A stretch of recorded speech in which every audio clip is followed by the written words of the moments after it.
Hi viewers, welcome to Vino Pattu channel. நான் தான் உங்கள் வினோதினி பேசுகிறேன். நம்ம இன்றைக்கி பார்க்க போகிற ரெசிபி நான் ஓனாக ரெடி பண்ண ரெசிபி. ஸோ வாங்க எப்படி இருக்குன்னு சொல்லிட்டு நம்ம இப்போ டேஸ்ட் பண்ணி பார்க்கலாம். இப்போ பாருங்கள் நல்லா எப்படி வந்திருக்குன்னு சொல்லிட்டு. நல்லா சீஸ் வந்து நல்லா மெல்ட் ஆகி செம்மையாக இருக்குது பார்க்கவே. நம்ம வந்து டொமேட்டோ கெச்சப்பில் வச்சு டேஸ்ட் பண்ண போகிறோம். சூப்பராக இருக்குது.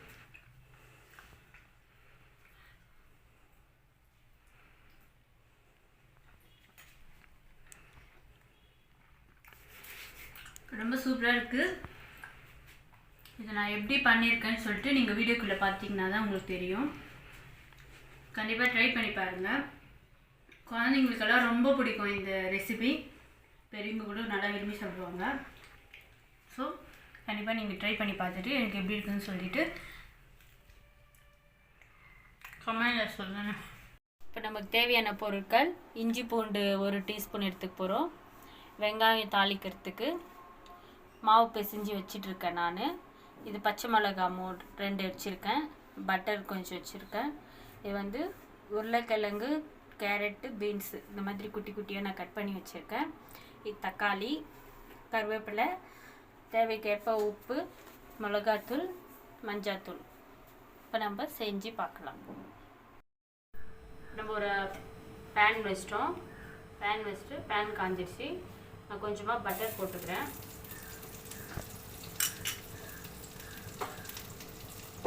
பட்டர் போட்டு நல்லா கொஞ்சம் மெல்ட் ஆனாலும் என்ன பண்ணுங்க, நான் கொஞ்சமாக தான் பட்டர் போட்டிருக்கேன். பட்டர் வேணும்னா பட்டர் போட்டுக்கோங்க, இல்லை ஆயில் கூட போட்டுக்கலாம். நான் பட்டர் கூட கொஞ்சம் ஆயில் மிக்ஸ் பண்ணிக்கிறேன்.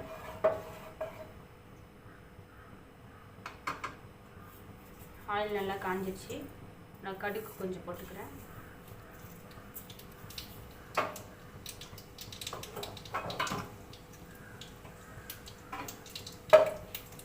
கடுகு நல்லா பொரிஞ்ச உடனே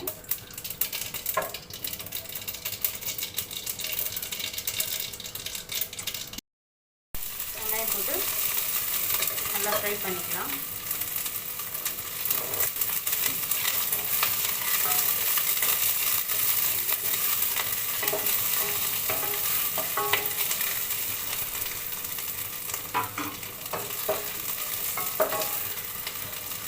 இந்த வெங்காயம் கொஞ்சம் ஃப்ரை ஆகும்போதே ஒரே ஒரு ஸ்பூன் நம்ம இஞ்சி பூண்டு சேர்த்து போகிறோம்.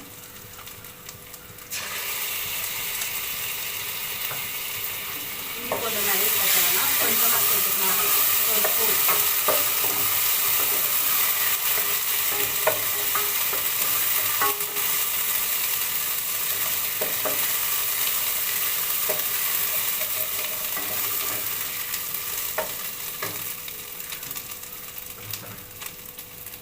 கட் பண்ணி வச்சுருக்க தக்காளி சேர்த்துக்கலாம்.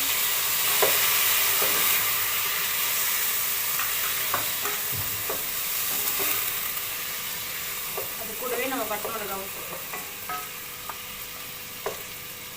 சேர்த்து நல்லா ஃப்ரை பண்ண போகிறோம். தக்காளி நல்லா மேஷ் ஆகிடும்.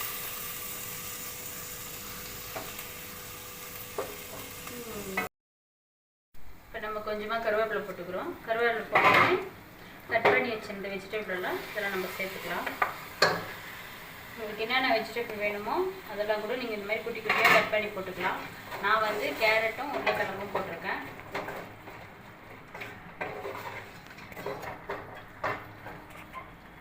இது கலக்கி விட்டுட்டு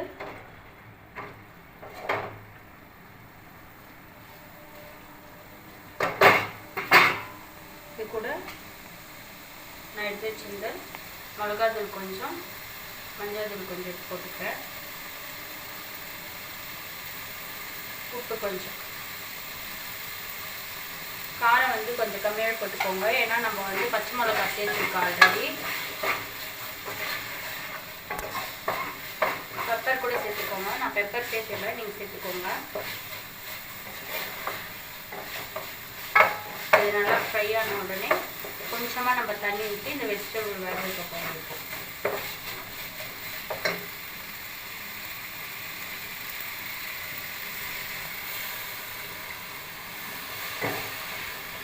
கொஞ்சமாக தண்ணி ஊற்றிக்கலாம்.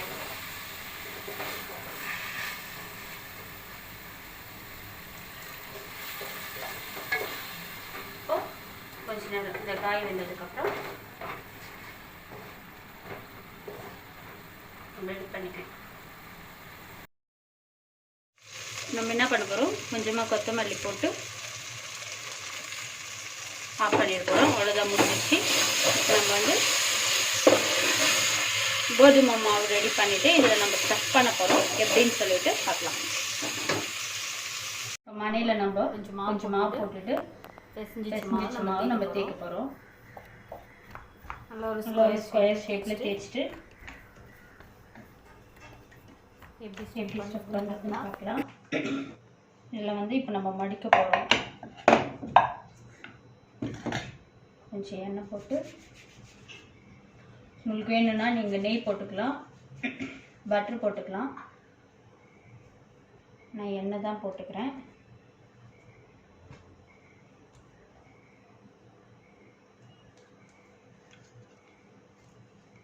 இந்த மாதிரி பாக்ஸ் ஷேப்பில் மடிச்சுட்டு இப்போ நம்ம திரும்ப தேய்க்க போகிறோம். நான் இந்த மாதிரி இவ்வளோ கிணத்துக்கு நான் தேய்ச்சி வச்சுக்கினேன். இப்போ நம்ம ஒரு நைஃப் எடுத்து பாக்ஸ் டைப்பில் கட் பண்ண போகிறோம். இப்போ எக்ஸ்ட்ரா இருக்கிற மாவெல்லாம் வந்து நம்ம கட் பண்ணி எடுத்துக்கலாம்.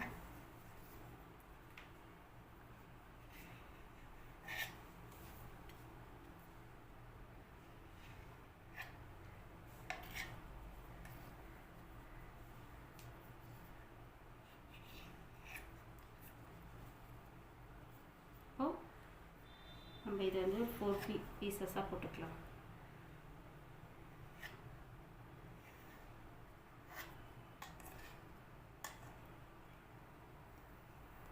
இந்த மாதிரி பாக்ஸ் மாதிரி எடுத்துக்கோங்க.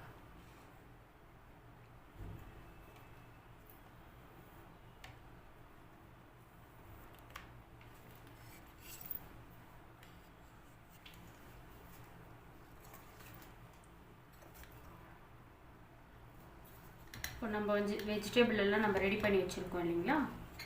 ஸோ அதை வந்து ஒரு ஸ்பூன் எடுத்து நம்ம இந்த மாவில் சென்டரில் வைக்க போகிறோம். கொஞ்சமாக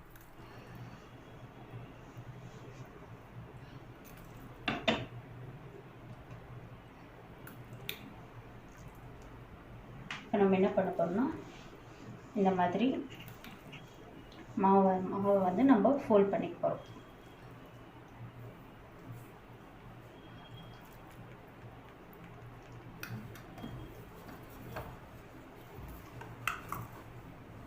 வச்சுட்டு உங்களுக்கு எந்த ஷேப்பில் வேணும்னு நினைக்கிறீங்களோ நீங்கள் அந்த ஷேப்பில் போட்டுக்கலாம்.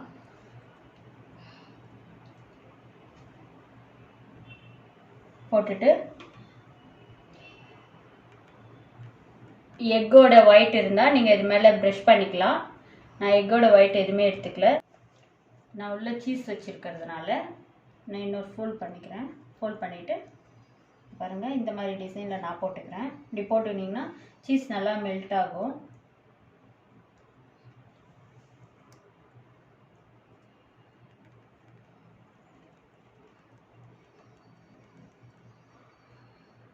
உங்களுக்கு எந்த டிசைனில் வேணுமோ நீங்கள் அந்த டிசைனில் போட்டுக்கலாம். இப்போ நம்ம வந்து எண்ணெயில் பொரிச்சு எடுக்க போகிறோம். நமக்கு நல்லா எண்ணெய் காஞ்சிடுச்சு. இப்போ ஒன்று ஒன்றா எடுத்து நம்ம எண்ணெயில் விட போகிறோம்.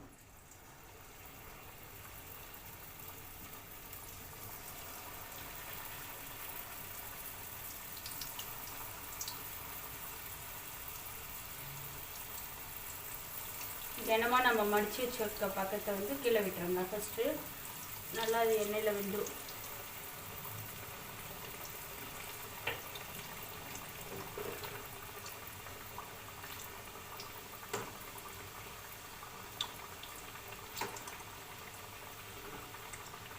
ஸ்லோவாகவே வச்சுக்கோங்க, தீஞ்சிட போகுது.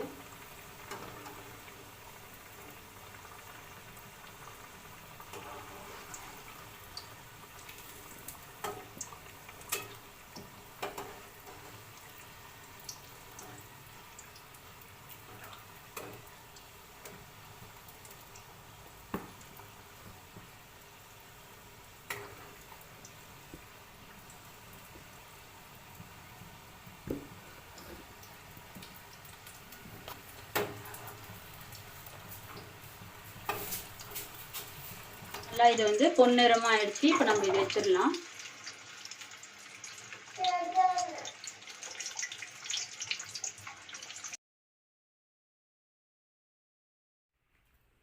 என்னோடய வீடியோ உங்களுக்கு பிடிச்சிருந்ததுன்னா, என்னோடய ரெசிபி உங்களுக்கு பிடிச்சிருந்ததுன்னா கண்டிப்பாக நீங்கள் லைக் பண்ணுங்கள், ஷேர் பண்ணுங்கள், என்னோடய சேனலை சப்ஸ்கிரைப் பண்ணுங்கள் ஃப்ரெண்ட்ஸ். ஓகே, இன்னொரு ரெசிபியில் நான் உங்களை மீட் பண்ணுறேன். பாய்.